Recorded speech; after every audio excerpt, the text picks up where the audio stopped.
YouTube, and welcome to this build video. So I'm just going to do a really quick history of this Haslab.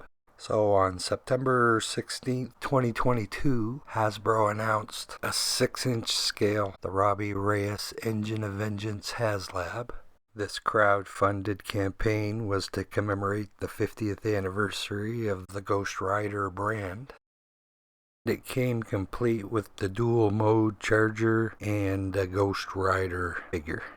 The campaign set a minimum backer goal of 9,000, and as an early bird special, if the goal of 9,000 had been reached by midnight September 23, we would have gotten an additional figure of Robbie Reyes in human form. They also announced 3 stretch goals, the first one being the Goblin Queen at 10,000.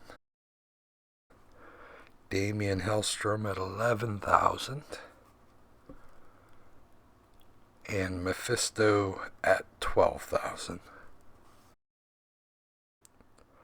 So all in all, thought it was a pretty cool looking campaign. The more I saw it, the more I liked it. I think most fans were united in the fact that they thought it looked pretty awesome. And so, in a final marketing push, lead designer Dwight Stahl took the prototype on the road, got some pretty awesome exterior shots. Yeah, this thing looks great. So what was the problem? Why did it not fund? The bottom line, it came down to price. $349 US, and the fans just couldn't get over that hump, nor could I, but I still thought it looked wicked cool, and I still wanted it, somehow, some way, but alas, it was not to be. It did not fund. So today, we're going to take matters into our own hands. We're going to build this hell charger, and we're not going to pay no $350 US. So here we go. I've ordered a Jada remote control 1/12 scale Fast and Furious 1970 Dodge charger. Electronics don't work, and the shell's beat up, so it was quite cheap. And first things first, we've got to get this taken apart. So there's about 8 to 10 screws on the bottom. Just poking around, gonna find them all. The last couple. And there we go, shell comes off clean. Very happy to see that the blower was only being held on by 2 screws. Thank goodness. Thought it might have been glued in there. So far so good, easy peasy. Same with the back wheels. They're screwed right into the chassis. We'll reuse those screws.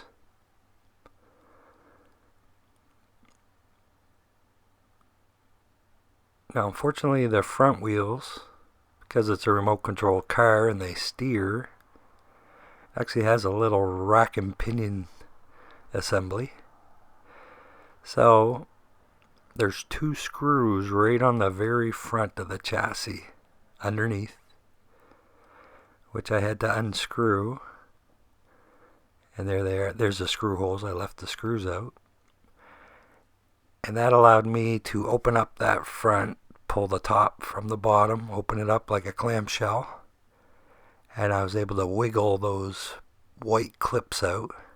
Now you can see one of those front tires in the top right hand corner with the clip, and we don't need the tire and rim, and we don't need the rivet. So if you can picture this with that white clip on it, I just simply grabbed hold of the tire, grabbed hold of that rivet with a set of pliers, it's held in with friction. Just twisted, pulled, came right out. We're not going to reuse those. So I've got this tiny nut and bolt assembly because this has to go through the whole tire and hold the clip. And of course the rivet's too small. So continuing on with the tires, how do I get tires to glow? That was a bit of a head scratcher. Then I spotted these clear tires in the wild. They look to be pretty close in size. Unfortunately, they have a tractor tread, which I don't know if that's going to haunt me down the road, but I think I have the tire issue. I think I have a picture of it in my mind's eye. So the next deal breaker for me was, can I get an engine block built that I can get to glow? If I can't get this to work, there's no sense doing up the tires. The project's dead in the water. So I'm going to use the blower and the block and the base as 3D templates. And I'm literally going to recreate them in these styrene sheets. As you can see, I'm using that blower for all the fit and finish. I've pre-bent the wings there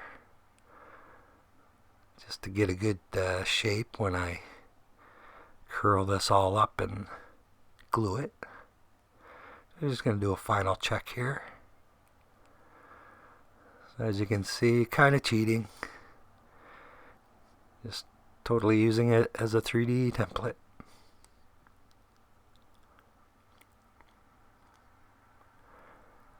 So we'll glue this together. See if we've got a workable blower intake. And I'm just gonna glue in a little bit of an inlay here because there's two flat plates that have to be glued in, and I need something to stop them from falling inside that blower hood. So I've cut one plate. I'm going to cut another one pretty much to the exact same size.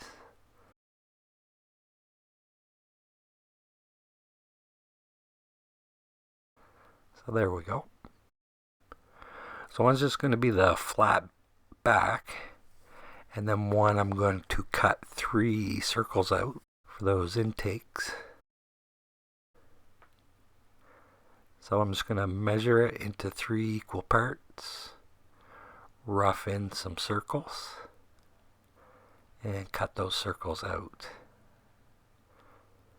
I found it was easier to cut this piece in half and cut out all the half circles, because with these styrene sheets, when you flex them, you get a pretty clean break, and I just couldn't cut those circles out clean as one piece. But no matter, this is all going to glue together. Should be seamless. Little double-sided tape. These pieces are going to be fiddly and try to run away from each other. So there's a little glue. Just going to fit this as best we can. Press it out. Rid of all them air bubbles. And the same with the top half. Nice and rough. But no matter, when this gets all flamed out, you'll never see the flaws, hopefully. So here we go. Taking a crack at the base. And again, we're going to use it as a 3D template. I've already put in some pre-bends in the sides there. Just trying to recreate the shape as exact as I can.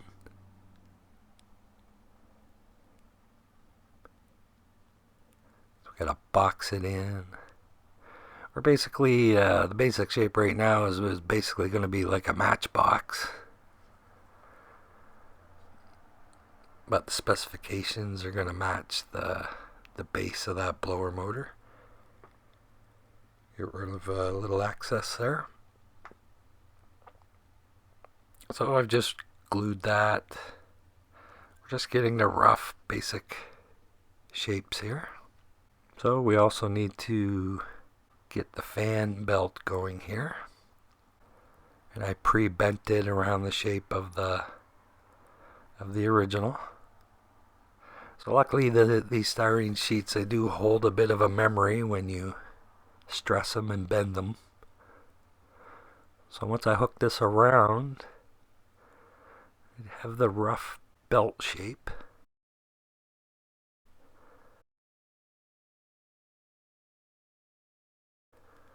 So there's the hillbilly clamp there. So while that's curing, we'll bolster up this box I'm using for the base. I just want to put in some bracing there so it doesn't want to collapse on me. And while that's curing, we're back to the belt assembly. So we need 2 plates to sandwich this belt in.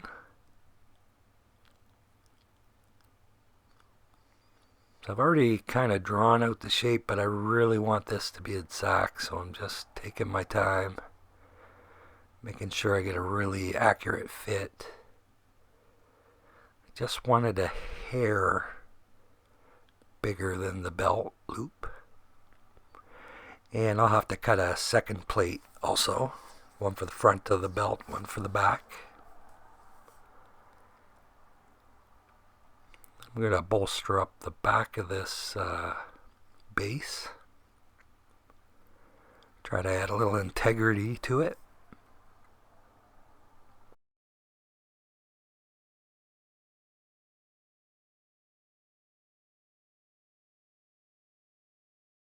And there we go. There's the basic shapes. I've just taken the liberty of just drawing up a couple of loops here and gluing them. They're just basically round loops, a big one, a small one.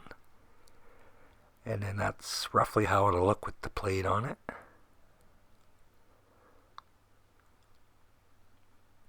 Now there's just a little bit of detailing on this base I want to include. And they're basically, there's just some bits that run along the sides. I'll call them ribs. I don't know what else to call them there. So we're going to do that detailing. A little bit tedious, but not as bad as it looks. And also we need a flat plate to match. There we go. And that will serve also as a guide for these ribs that I will apply. A little bit of detail is really going to go a long way on the finished project. So we'll glue those on. It's a fairly quick curing glue.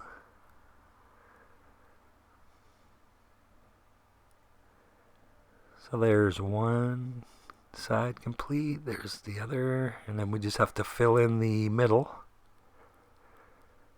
So 6 more ribs to go.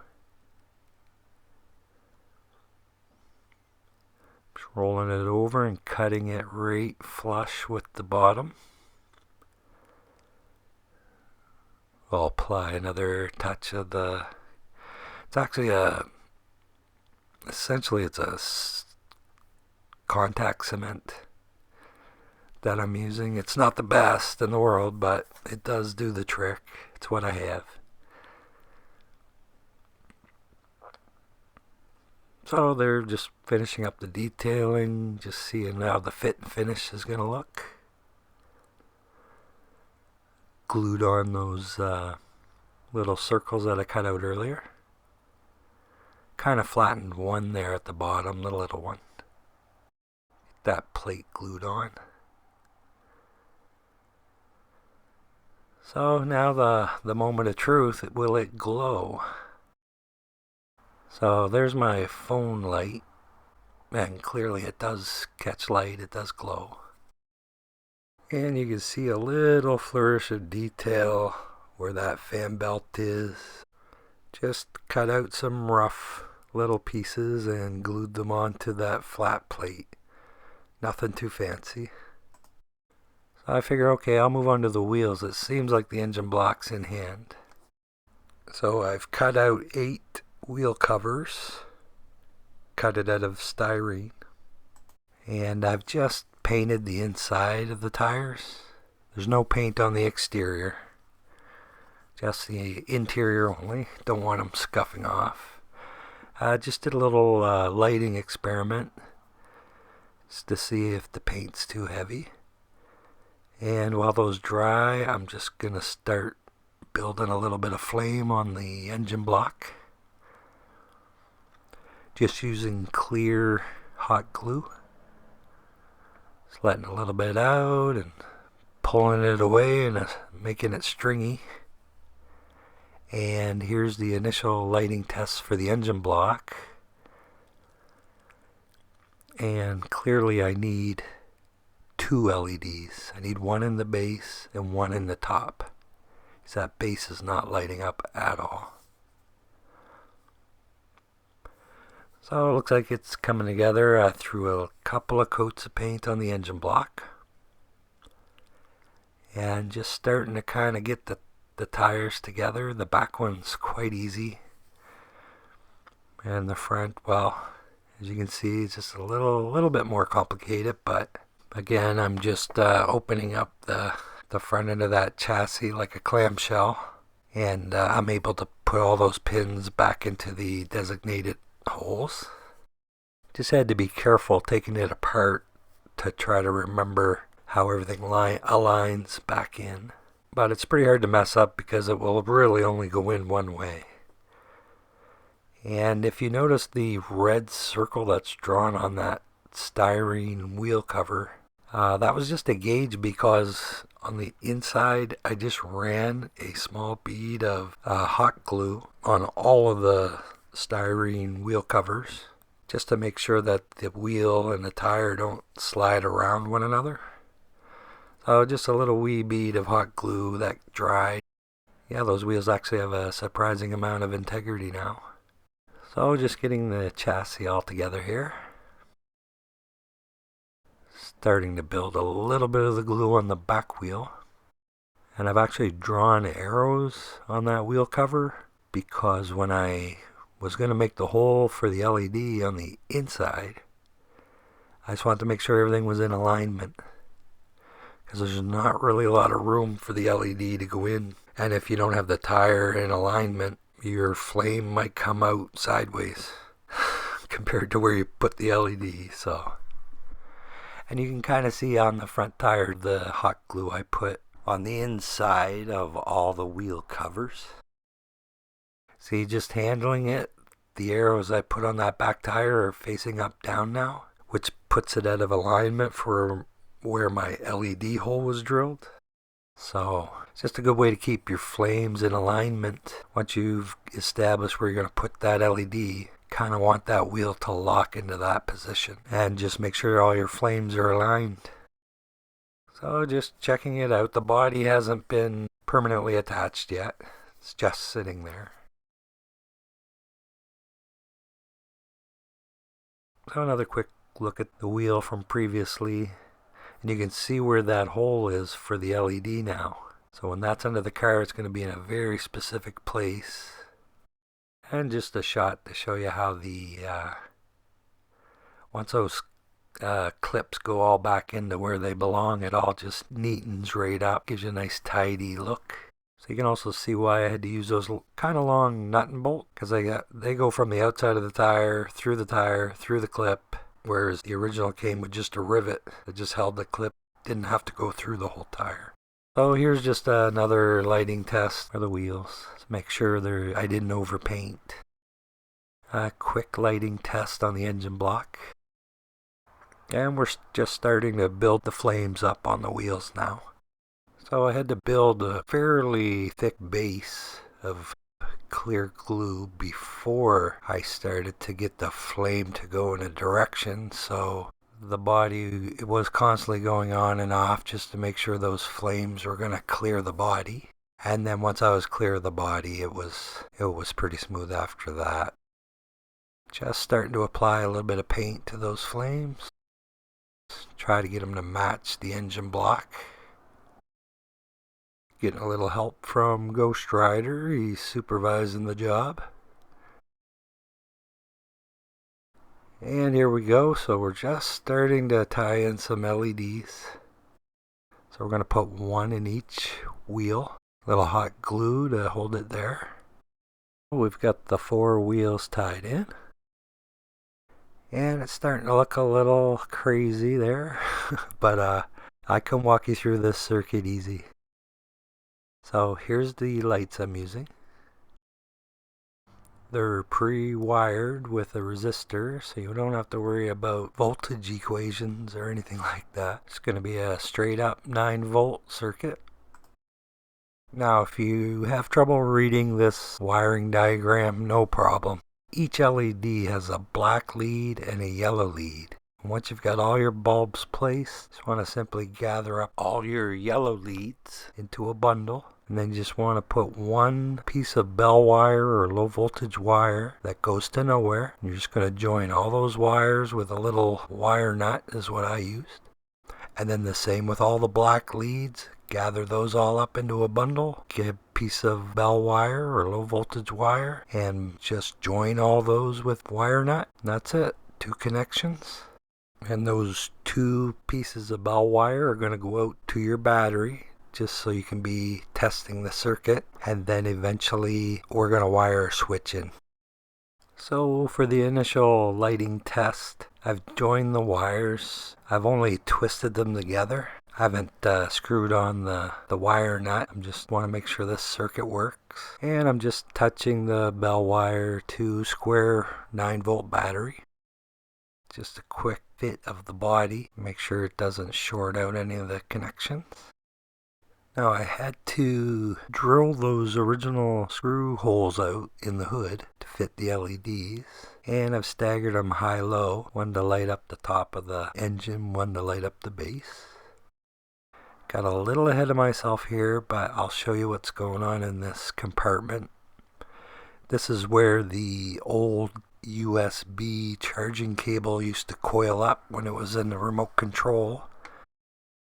So I was able to fit the battery and the switch in this cavity. However, I made a couple of modifications that I will show you. And I'm just checking the circuit once more because the switch was put in only moments ago. Now nothing's hardwired yet, so I'm going to show you exactly how to wire this thing here in a bit. Now I bought a 2-pack of these switches, and clearly I had to cut one nearly 75% of the way off, which is no problem. It was simply too big to fit into that cavity. So after cutting away the housing for that battery switch, I could now squeeze the battery into the compartment, but it was still too long. So I had to take a Dremel and I had to excavate a hole so I could slide the battery in far enough. Then I also used the Dremel to just shave along the sides just to give it a little bit more width, and just kept trying to slide the whole works in. If it was too tight, I'd just remove a little more material, and so on until I got a good fit. And I could get it closed up neatly. Alright, so let's hardwire this thing. So like I said earlier, I'm just going to gather up all the yellow leads, which were gathered up just to test the circuit. And then I have the red piece of bell wire that is going to go into the switch. Just torquing on a small wire nut just to secure them all. And now we'll move on to all the black leads. They're all gathered into one bundle. And I have a piece of white bell wire that's also going to go to the switch. So my white wire is going to be a negative lead, and the red wire is going to be positive lead.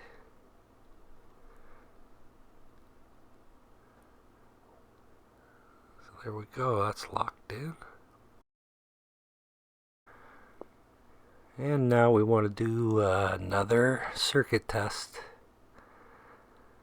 before we install that battery into the compartment. And it looks like everything is in order. So we got to feed the leads of the battery switch into the chassis, and luckily there was already a hole that we're just going to reuse. And I just want to get the head of that switch in and get that flap closed so it doesn't kind of run away on me when I flip this thing back over.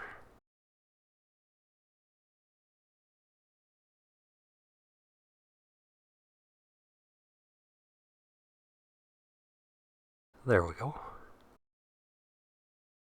Alright, so this battery pack, the red lead is the positive, and just by coincidence the red lead is the circuit's positive. So we're going to go red to red. A little twist by hand. We'll grab a wire nut for that. Get that on nice and snug. There we go. And finally, our white wire from our circuit is the negative, and the black wire from the switch box is our negative, so we'll connect those.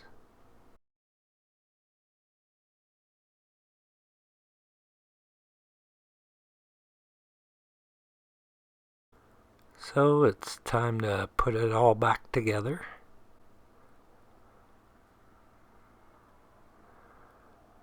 Careful not to yank any wire.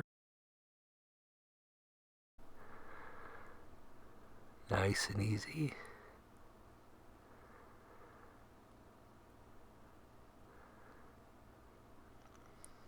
And once again, we want to get that battery in straight away. Let's make sure the circuit's working normally.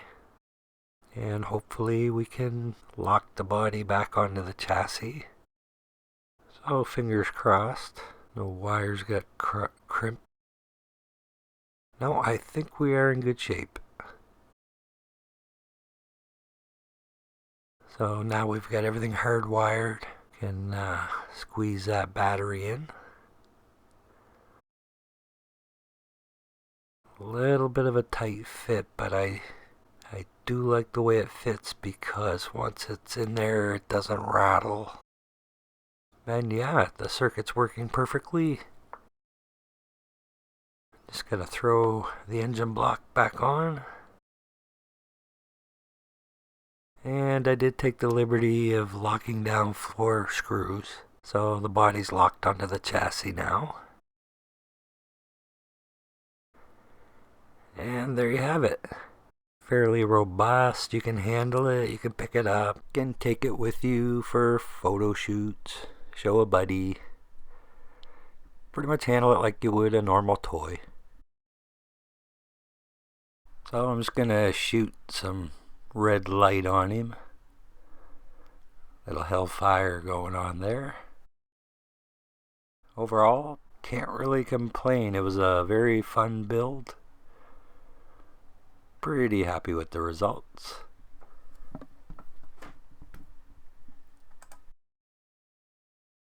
was about this time I was showing my brother some of this early footage, and he pointed out to me that the fact that Ghost Rider has a flame on his head, and he tells me, bro, you gotta get that glowing too. So Thought, dang, when you're right, you're right.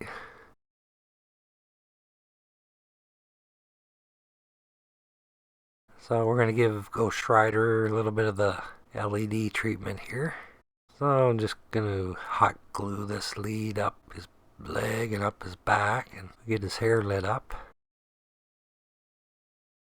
And I've just pulled the wire away with the hot glue just to show you that it's not really gonna hurt your figure. So there he is. We got his hair on fire. And he'll make an appearance later on in the video. But for now, it's all about the car.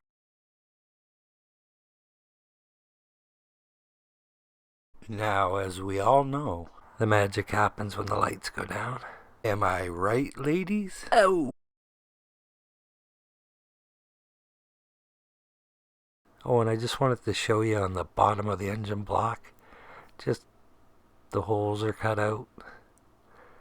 Just line up with the LEDs and plop right on. You're ready to rock. Yeah, we'll just take a little peek under there just to show you you can be kind of a pretty clean look under there. It's kind of hard to see the LEDs. Little engine detail.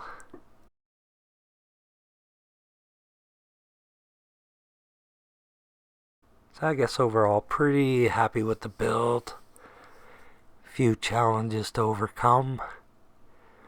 Nothing too crazy though, actually, in the end.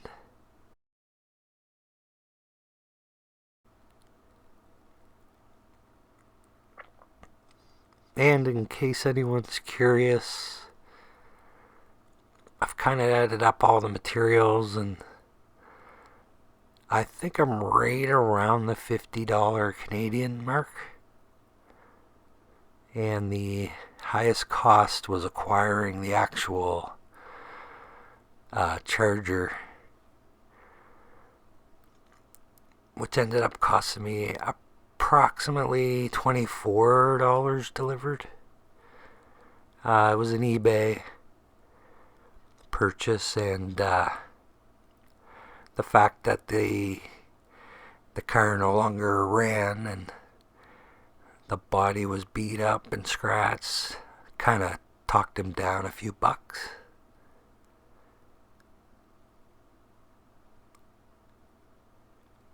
And then beyond that, I don't think I've got $26 in material into it. So all in all, I'd say about 50 Canadian or less. And then whatever, however many hours of labor.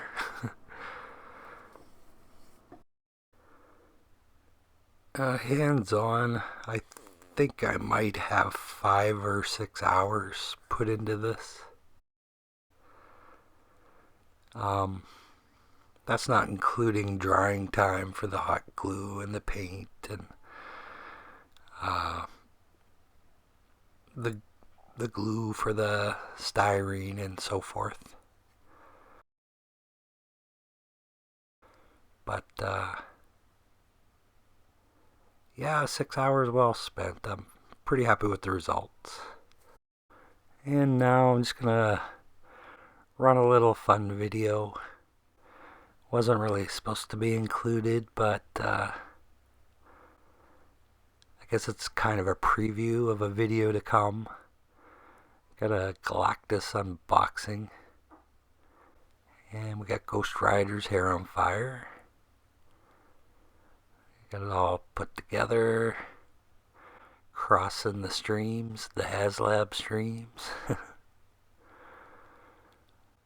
Well, hey everybody, if you made it this far, thanks a lot for watching. Please like and subscribe, and we shall see you in the next video.